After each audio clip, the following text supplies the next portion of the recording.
வணக்கம். இன்று நம் உலகநாயகனும் உதயபாரதியும். இந்த நிகழ்ச்சியில நாம பார்க்க போற படம் தான் உலகநாயகனின் 8வது படமான குறத்தி மகன்.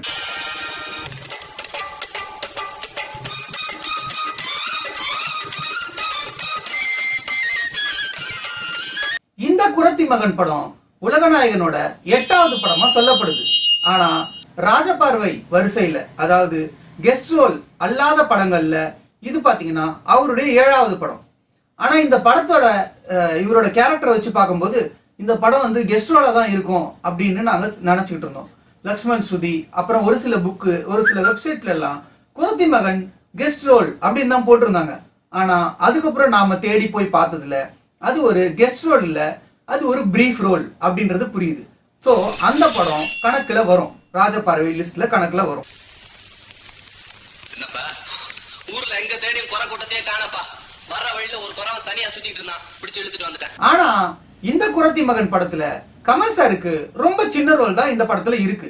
அதாவது அவரு செகண்ட் ஹீரோவா வர ஒருத்தரோட கூடவே இருக்கிற ஒரு ஃப்ரெண்டு கேரக்டர் மாதிரி வராரு. அது என்னன்றதை நான் இப்ப எக்ஸ்பிளைன் பண்றேன்.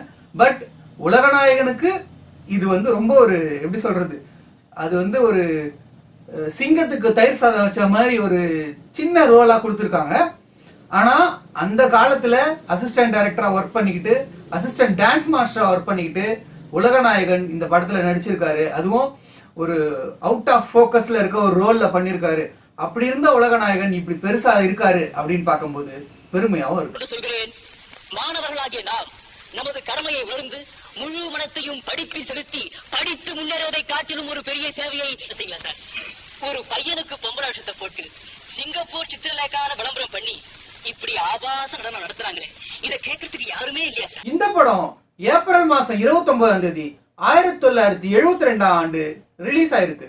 இந்த படத்தை ரவி புரொடக்ஷன்ஸ் பேனர்ல பாலு தயாரிச்சிருக்காரு. இந்த படத்தோட ஸ்கிரீன் பிளே மற்றும் டைரக்ஷன் KS கோபாலகிருஷ்ணன் அவர்கள். இந்த படத்தோட ஸ்டோரி கலைஞானம் அவர்கள், இசை KV மகாதேவன் அவர்கள். இந்த படத்துல நடிச்ச நடிகர்கள் யாருன்னு பார்த்தா திரு ஜெமினி கணேசன் அவர்கள், KR விஜயா அவர்கள், ஸ்ரீதர், அதுக்கப்புறமா அவருடைய சேர்ந்து உலகநாயகன் வராரு. அது இல்லாம ஜெயசித்ரா, அப்புறம் நம்பியார் சார் மற்றும் VS ராகவன் சார் இந்த படத்துல நடிச்சிருக்காங்க. குறத்தி மகன் படத்தோட கதையை பத்தி பார்த்தோம்னா இந்த படத்துல குறவன் குறத்தியா ஜெமினி கணேசன் சாரும் KR விஜயா மேடமும் நடிச்சிருக்காங்க. KR விஜயா மேடம் தான் படத்திலே ஒரு முக்கியமான ரோல் அப்படின்னு சொல்லலாம். ஏன்னா அவங்க எடுக்கிற ஸ்டாண்டு தான் இந்த படத்தோட ஸ்ட்ராங்கான பேஸ். அதாவது குறத்தி இனத்துல பிறந்தவங்க தான் பையன் நல்லா படிக்கணும் அப்படின்னு நினைச்சு அவனை படிச்சு ஒரு பெரிய MLA வாக்குறது, இதுதான் இந்த படத்தோட ஒன்லைன்.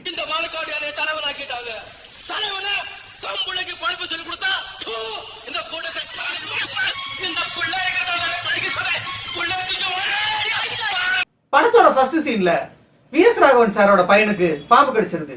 அதாவது அதுதான் சின்ன வயசுல இருக்க கமல் சார். அவனை எப்படி காப்பாத்துறது அப்படின்னு தெரியாம டாக்டருங்கெல்லாம் கையை வச்சிடுறாங்க. அந்த நேரம் பார்த்து அவங்க வீட்டுக்கிட்ட போன KR விஜயா மேடம் அவரை காப்பாத்துறாங்க, அவங்களுடைய அந்த மூலிகைகள் எல்லாம் வச்சு. அப்போ அந்த VS ராகவன் சார் அவர் வந்து ரொம்ப இம்ப்ரெஸ் ஆயிட்டு, நீங்க என் கூடவே இருக்கணும், நீங்க இங்கேயே இருங்கன்னு சொல்லும் போது, இல்ல அதெல்லாம் எனக்கு வேணாம், என் பிள்ளைய நான் உங்ககிட்ட விட்டுட்டு போறேன், அவனை படிச்சு ஒரு பெரிய ஆளாக்குங்க, ஒரு பெரிய உத்தியோகத்துல உட்கார வைங்க அப்படின்னு அவங்க கேக்குறாங்க.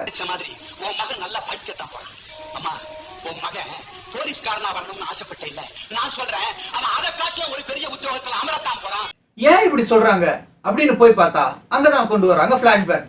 என்னன்னு பாத்தீங்கன்னா ஜெமினி கணேசன் சாரும் KR விஜயா மேடமும் குறவன் குறத்தியா இருக்கும்போது அவங்களுக்குள்ள நிறைய கட்டுப்பாடுகள் இருக்கு. பொண்ணுங்க லேட்டா வந்தா அவங்கள ரொம்ப அடிச்சு துன்புறுத்தி அவங்க கூட்டத்துல இருந்து வெளியே அனுப்பிடுறாங்க. அதுக்கப்புறம் வெளியே இருக்கிற பொது ஜனங்கள்லாம் இவங்களை ஏளனமா பாக்குறாங்க, ஆபீசர்கள்லாம் இவங்களை அசிங்கப்படுத்துறாங்க. சோ நம்ம ஸ்டேட்டஸ் எப்பதான் உயரும் அப்படின்னு இவங்க யோசிச்சுட்டு இருக்கும்போது, படிச்சாதான் இந்த உலகத்துல தன்னோட ஸ்டேட்டஸை மாத்த முடியும் அப்படின்னு ஒரு டீச்சர் சொன்ன பேச்சை கேட்டு நம்ம எதிரில இருக்கிற பொருளை பாக்குறதுக்கு தான் இந்த கண்ணு, உட்கார்ந்த இடத்துல இருந்து உலகத்தையே பாக்குறதுக்கு படிப்பு தான் தான் புள்ளைய படிக்க வைக்க போராடுறாங்க. இந்த உலகத்துல கடவுள் கூட கண்ணுக்கு தெரியாம இருக்காரு, படிப்பு ஒண்ணுதாண்டி கண்கண்ட தெய்வம். குறத்தி மகனா இருக்க தான் மகனை நல்லா படிச்சு ஒரு பெரிய ஆள் ஆக்கணும்னு அவங்க நிறைய முயற்சி பண்றாங்க. ஆனா அவங்க முயற்சிகளுக்கு எல்லாம் தடையா வந்து நிக்கிறாரு ஜெமினி கணேசன் சார். அப்புறம் ஒரு பெரிய பிரச்சனையில அவங்க ஜெமினி கணேசன் சாரை விட்டு பிரிஞ்சு வந்துடுறாங்க. அந்த குழந்தையும் தூக்கிட்டு வந்துடுறாங்க. அவங்களை கொண்டு போய் தான் VS ராகவன் கேரக்டர் கொடுக்குறாங்க. இப்படிதான் அந்த பிளாஷ்பேக் முடியுது. அதுக்கப்புறம் பையன் பிறந்து பையன் வளர்ந்து பெரிய ஆள் ஆகிறான். அப்போ நடுவுல வந்து கேஆர் விஜயா மேடம் நடுவுல பாக்குறாங்க என் பையன் எப்படி இருக்கான்னு. அப்ப அந்த இடத்துல அவன் வந்து அந்த டைய அவுத்து கோமணம் கட்டிக்கிட்டு குருவிகாரங்க மாதிரி அங்க இருக்க டபரா செட்ல எடுத்து டெய்லி காலையில விளையாடுறான் அப்படின்னு அவரு காமிக்கிற அந்த சீன் ரொம்பவே காமெடியா இருந்துச்சு.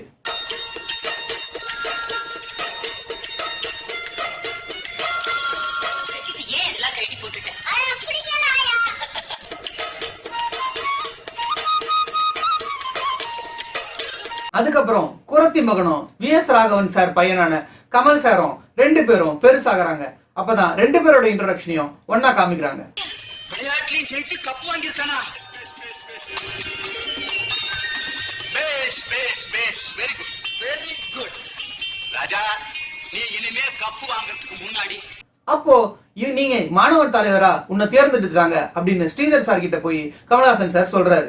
அந்த சீனு அதுக்கப்புறம் அவர் வந்து இந்த காலேஜ்ல பேசுற சீனு, காலேஜ் கேம்பெயின்ல பேசுற சீனு அப்படின்ட்டு எல்லா சீன்லயுமே கமல் சார் கூடவே ஹீரோ கூடவே இருக்காரு. அதாவது ஹீரோவோட ஒரு ஃப்ரெண்டு மாதிரி. உதாரணமாக பெண்கள் கல்லூரி சேர்ந்த மாணவிகள் சேரி குப்பம் முதலான இடங்களுக்கு சென்று ஏழை எளியவர்களுக்கு சேவை செய்வதன் மூலம் தங்களது ஓய்வு நேரத்தை பயனுள்ளதாக்கிக் கொள்கின்றனர். இதுக்கு இடையில வில்லன் கேரக்டர் இன்ட்ரோடியூஸ் பண்றாங்க. யாரா அந்த வில்லன் பார்த்தா நம்பியார் தான். நம்பியாரு ஒரு எம்எல்ஏவா வராரு. அவர் வந்து அவங்க எல்லா ஊர்ல இருக்கிற எல்லா சொத்தையும் ஆட்டையை போட்டு அவருக்கு பெருசா வீடு கட்டிக்கிட்டு இருக்காரு, ஜனங்களை ஏமாத்துறாரு, அந்த மாதிரி காமிக்கிறாங்க. ஆனா நம்பியாரோட பொண்ணு ஜெயசித்ரா இந்த படத்துல அறிமுகமா இருக்காங்க.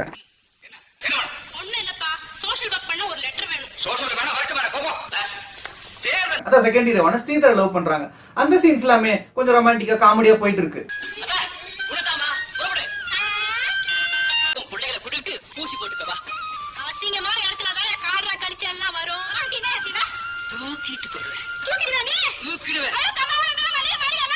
சோ ஒரு ஸ்டேஜ்ல என்ன ஆகுதுன்னா எம்எல்ஏ வெர்சஸ் ஸ்ரீதர் இப்படின்ட்டு வந்து அந்த படம் வருது. அதாவது ராஜா, அந்த கேரக்டர் பேர் ராஜா வெர்சஸ் எம்எல்ஏ.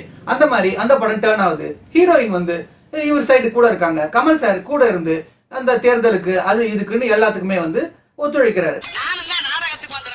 உங்க 2 பேருடைய ஆட்டத்தை பாக்குறப்போ அசல் புருஷன் கொண்டாட்டி மாதிரியே இருந்துச்சு.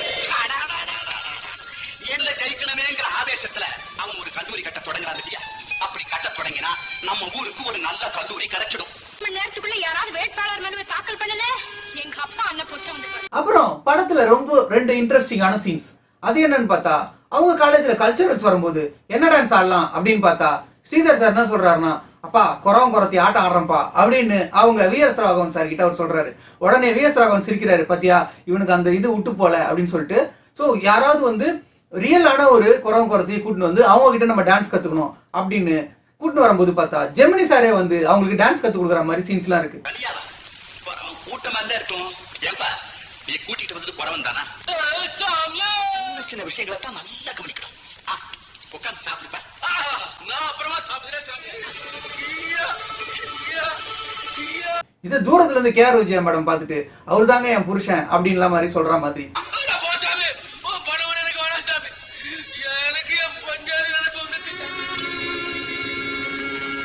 என்னடா பாக்குற?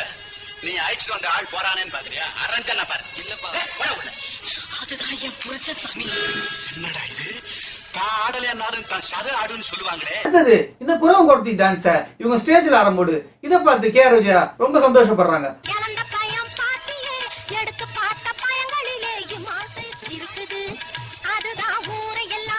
அப்புறம் ஒரு சிச்சுவேஷன்ல மழையில நனைஞ்சுக்கிட்டு ஹீரோவும் ஹீரோயினும், அதாவது ஸ்ரீதர் சாரும் அந்த நம்பியாரோட பொண்ணு அவங்களும் இவர் வீட்டுக்கு வராங்க. அப்போ தாம் புள்ளன்னு அவங்களுக்கு தெரிஞ்சுக்கிட்டு அந்த பார்த்து அவங்க பேசுற சீனு ரொம்ப சென்டிமெண்டலா இருந்துச்சு.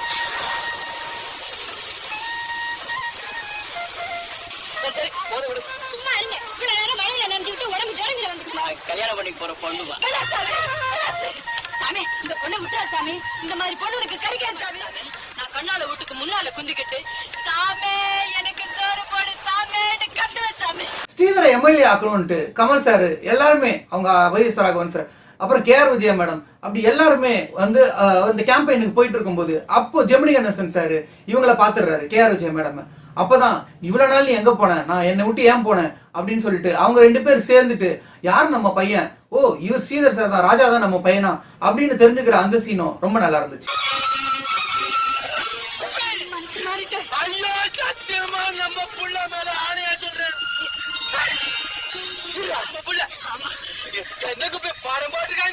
நிஜமாவே சேர்ந்து கொடுத்தாரா? அவன் நல்லா படிச்சு தேர்தல நிக்கிற தேர்தல. அதுக்கப்புறம் படத்தோட கடைசி கட்டத்துக்கு வந்துட்டோம். அதாவது எம்எல்ஏ எலெக்ஷன்ல ஸ்ரீதர் சார் ஜெயிச்சிடுறாரு. அவருக்கு எலெக்ஷன் கேம்பெயினுக்கு கூட எல்லாரும் ஹெல்ப் பண்றாங்க. அந்த எலெக்ஷன் கேம்பெயினுக்கு ஹெல்ப் பண்ற சீனோட கமல்ஹாசன் சார் டோட்டலா காணாமையே போயிடுறாரு. கல்லூரியை பற்றி ஒரு முடிவு தெரிந்த பிறகுதான் யாருக்காக பாடுபடுவது வேண்டாம். உனக்கு தான் 21 வயசு ஆயிடுச்சா, நீ ஏன் இல்ல? நானா? எனக்கு வேணா ஒரு நிமிஷம் அதுல யாரா போய் தேடிட்டு இருக்கிறது, நீ ஏன் இல்லடா? சரிடா, அப்பா ஒரு வார்த்தை கேட்டுட்டு அதுக்கெல்லாம் டைம் ஏதுடா.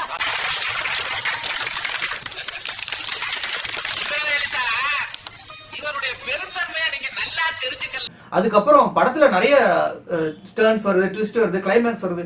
எங்கேயுமே சாரை காணும். என்ன ஆச்சுன்னு தெரியல. இவர் ஒரு ஜூனியர் ஆர்டிஸ்ட் ரேஞ்சுக்கு தள்ளி விட்டுட்டாங்களா அப்படின்னு ஒரு சில இடத்துல எனக்கு தோணுச்சு.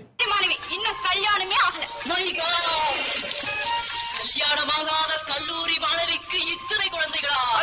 எம்எல்ஏ எலெக்ஷன்ல ஜெயிச்சுட்ட ஸ்ரீதரை நம்பியார் சார் வந்து என் பொண்ணு உன்னதான் விரும்புது, ஸோ அவங்கள நீ கல்யாணம் பண்ணிக்கோ அப்படின்னு இந்த கதை நகர்ந்து போயிட்டு இருக்கும்போது உங்களோட உண்மையான அப்பா அம்மா யாருன்னு நான் உங்களுக்கு சொல்லிடலாம் அப்படின்னு சொல்லிட்டு விஎஸ் ராகவன் சார் என் பையன் வந்து நரிக்கவரோட பையன் அப்படின்னு அந்த கல்யாணம் பண்ணிக்க போற பொண்ணுக்கும், அதுக்கப்புறம் ஸ்ரீதர் சாருக்கும் உங்க அப்பா வந்து ஒரு நரிக்கவரவர் தான் அப்படின்னு சொன்ன உடனே அந்த சீனும் நல்லா இருந்துச்சு.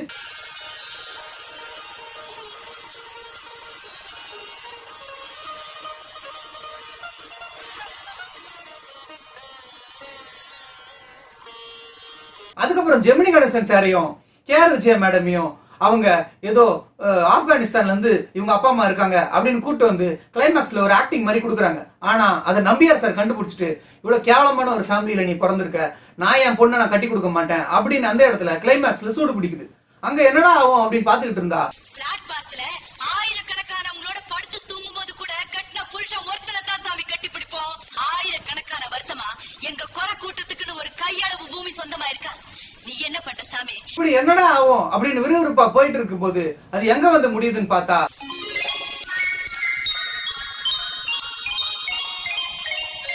நம்பியாரோட பொண்ணு கடைசியில குறவன் குறத்தி கெட்டப்ல வந்துட்டு நான் இவங்க கம்யூனிட்டிக்கு போயிடுறேன், நான் ஜாதி மாறிடுறேன் அப்படின்னு சொல்லிட்டு இவங்களோட வந்து சேர்ந்துக்கிறாங்க அப்படின்னு இந்த படத்தை முடிச்சிருக்காங்க.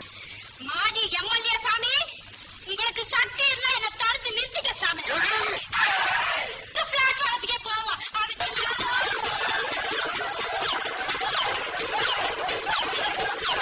இந்த குறத்தி மகன் படத்துல உலகநாயகன் சார் குறத்தி மகனுடைய ஒரு தம்பியா, அதாவது விஎஸ் ராகவனோட ஒரு பையனா அந்த படத்துல வராரு. இவர் ஒரு சின்ன ரோல்ல வராரு. படத்துல ஃபுல்லா முழு நீளமாவும் வராரு. ஆனா கடைசியில ஒரு 20 நிமிஷத்துல அவர் எங்க போனாருன்னு தெரியல. குறத்தி மகன் படத்தை பொறுத்த வரைக்கும் உலகநாயகனுக்கு தீனி போடாத படம் அப்படின்னு சொல்லலாம். தம்பிய இன்னைக்கு மாணவர் தலைவனா தேர்ந்தெடுக்க போறாங்க. போய் அந்த விழாவை முடிச்சிட்டு வந்துடும். அப்புறம் எல்லாத்துக்கும் சேர்த்து ஒரே கட்டி போட்டுடு. குறத்தி மகன் படத்தை பத்தி 6 கோடிகளில் இருந்து ஒருவர் பேச போறாரு. அந்த ஒருவர் யாருன்னா என்னுடைய நண்பர், என் கூடவே சுத்திக்கிட்டு இருப்பாரு. அவரு ஆளவந்தான் பட காலத்துல இருந்து என் கூட இருக்காரு. நாங்க ஒரு படத்துக்கும் சைக்கிள்ல என்ன முன்னாடி உட்கார வச்சு கூட்டு போவாரு. விரும்மாண்டி படத்துக்கு வேட்டி கட்டிக்கிட்டு பட்டையை போட்டு தலைவர் மாதிரியே வேட்டியில நாங்க போன காலங்கள்லாம் எனக்கு நிழலாடுது. ஸோ என்னுடைய உலகநாயகனின் நண்பர் கமல் ரசிகர் இல்ல, கமல் வெறியர் சரவணன் அவர்கள், சரவண பிரகாசம் அவர்கள். ஜெமினி கணேசனும் கேஆர் விஜயாவும் அந்த படத்துல ஹீரோ ஹீரோயின். அவங்களோட மகனா வந்து ஸ்ரீதர் ஜெயசித்ரா நடிச்சிருப்பாங்க. ஆக்சுவலாக வந்து ஸ்ரீதர்ன்றவர் அன்னைக்கு ஒரு துணை நடிகர் தான். அந்த துணை நடிகரை சின்ன ஹீரோவாக போட்டு படம் பண்ணியிருப்பாங்க. இதில் கமல் சார் ஒரு சைடு ஆக்டராக ஒரு ஓரமாக நிறைய சீனில் நிற்பார். என் மனதளவில் இந்த படத்தை ரொம்ப கஷ்டம். காரணம் என்னன்னா, அவர் சின்ன வயசில் பெரிய பெரிய ஹீரோ கூட நடிச்சிட்டாரு. டாப் லெவலில் இருக்கிற சைல்டு ஆர்டிஸ்ட். அப்படி இருக்கிற ஒரு ஆள் குறத்தி மகன்ற ஒரு படத்தில் சைடு ரோல் வராருன்னா 10லேருந்து 20 வயசுக்குள்ள அந்த விடலை பருவம் பொதுவாகவே எல்லாருக்குமே அந்த முடிவெடுக்கிற டைம். கமல் சாருக்கும் அந்த இடத்துல ஒரு இறக்கம் வந்திருக்கு. எல்லாரும் நினைக்கலாம் அவருக்கு அதிர்ஷ்டத்தில் வந்துட்டாரு எப்படி இப்படின்னு. அதுவுமே கிடையாது. குமரன் கல்லூரி மாணவர்கள் பொது சேவை செய்யணுங்கிற ஆர்வத்துல இன்னைக்கு இந்த சேரியை அந்த ஸ்ரீதர்ன்றவர் வந்து இன்னைக்கு எங்க இருக்காருன்னு தெரியல. ஆனால் கமல் சார் அடுத்தடுத்த படத்தில் அவர் திறமையை கொண்டு வந்து இன்னைக்கு வந்து இந்த குறத்தி மகள்ன்ற படத்தில் பண்ணதை இன்னைக்கு எங்கேயோ வந்து நிறுத்திருக்காரு. 4 சீன் பார்த்தீங்கன்னு வச்சுங்க, ஒரு ஓரமாக நின்றுட்டு இருப்பார், சைடு ரோல் மாதிரி நிற்பார். அது வந்து ரொம்ப ஒல்லியாக இருப்பார், குச்சியமாக இருப்பார். நிறைய இடம் இந்த படம் பார்த்துருக்கேன்.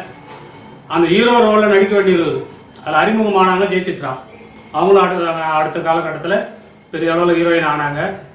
நான் வந்து அந்த படம் வந்து எப்பவுமே கமர்ஷியலாக பார்த்துருக்கேன். பெரிய ஆக்டிங் இல்லை அப்படின்னா அந்த சைடில் நிற்பாரு ஓரமாக, அந்த ஓரமாக நிற்க அந்த மனுஷனை பார்க்கறதுக்காக இந்த படம் நிறைய தடவை பார்த்துருக்கேன். எனக்கு ரொம்ப பிடிச்ச படம். கதையும் அருமையான கதை. ஒரு குரத்தி மகன், அதாவது வந்து அந்த குடிகாரன்னு சொல்லுவாங்க, அந்த குரத்தி வீட்டில் பிறந்த ஒரு பையன் படிப்பில் பெரிய ஆள் ஆகிறாண்டு பணக்கார வீட்டில் இருந்து வளர்ப்பாங்க. அந்த அளவில் வந்து அந்த ஸ்ரீதரன்ற ஒரு நல்ல கேரக்டர். ஆனால் ஆக்சுவலாக அந்த கேரக்டர் கமல் சார் கொடுத்துருந்தா இன்னும் ரொம்ப எனக்கு சந்தோஷமாக இருந்திருக்கும். முடிஞ்ச வரையில் பரவாயில்ல. அப்போதைக்கு இவருடைய திறமை தெரியல வெளியில். சின்ன வயசில் எல்லாம் சொல்லுவாங்க, இப்போது எந்த ஒரு சைல்டு ஆர்டிஸ்ட்டுமே வந்து பெரிய லெவலில் வேர்ல்டு லெவலில் வந்ததில்லை. அந்த டைமில் சார் கொஞ்சம் எதனாலும் மூவ் பண்ணாமல் திறமை இல்லாமல் விட்டுட்டு இருந்தாருன்னா எல்லாரும் மாதிரி ஆகிட்டு இருப்பார். ஆனால் மனுஷன் முயற்சி முயற்சி முயற்சி முயற்சின்னு சொல்லிட்டு அடுத்த கட்டத்துக்கு இன்னைக்கு உலக நாயகன், விண்வெளி நாயகனாக வந்துட்டார். அதுதான் கமல் சார். இத்துடன் இந்த உலக நாயகனும் உதயபாரதியும் நிகழ்ச்சி உலகநாயகனின் குரத்தி மகன் படத்தில் நிறைவடைந்து அடுத்து உலகநாயகன் ஒரு பெரிய வேடத்தில் நடித்த அரங்கேற்றம் படத்தில் தொடரும். நன்றி.